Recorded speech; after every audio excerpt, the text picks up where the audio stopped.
Saya simak anu awit iman teh. Iman teh hargana teh langkung agung tibatan dunia.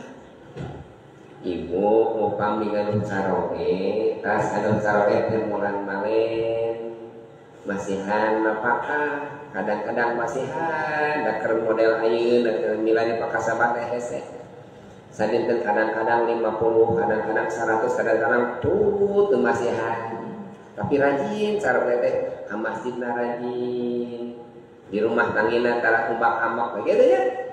Pak aya imana? Cing bangga eta teh. Awis saroge kitu teh. Sama harga iman bakal karaos teh nalika sakarang. Innal ladzina kafaru wa matu wa hum kuffar fala yuqbalu min ahadihim milkul ardi dhahaban wa liftada bi. Sanya jamian iman nan kufur terus maut dina kakufuran terus teh mun teh bahasa ayeuna mah nyogok beureunya ka malaikat mun bahasana bahasa kasarna mah kitu. Cek eta malaikat teh moal ditarima sesuai dan anjeun teh nyogok ku emas ieu alamunnya eusi ku emas kabehna moal bisa ditarima iman. Jadi atuh harga iman teh langkung tibatan harga emas salam dunia. Letak lamun teh mah bandeng urang kali urang biasa ngawas alhamdulillah. Jang langki jami anu bangga murang kali tiasa masantren. Langki jami murang kali anu janten jami anu soleh.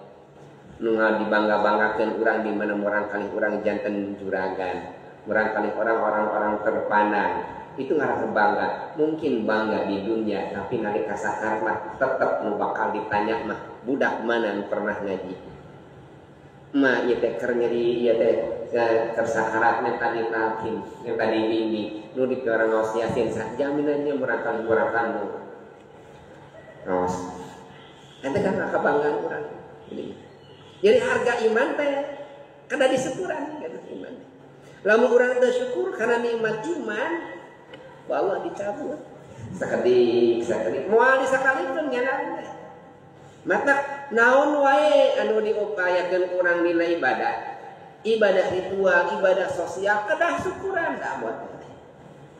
Alhamdulillah Gusti abdi tos kersa sedekah. Alhamdulillah Gusti abdi tos tahajud. Alhamdulillah Gusti abdi tos tiasa saum. Alhamdulillah Gusti abdi tos tiasa ngalaksanakeun ibadah. Kadah nyebutkeun alhamdulillah da abdi bisa syukur ibadah teh kulantaran pamasen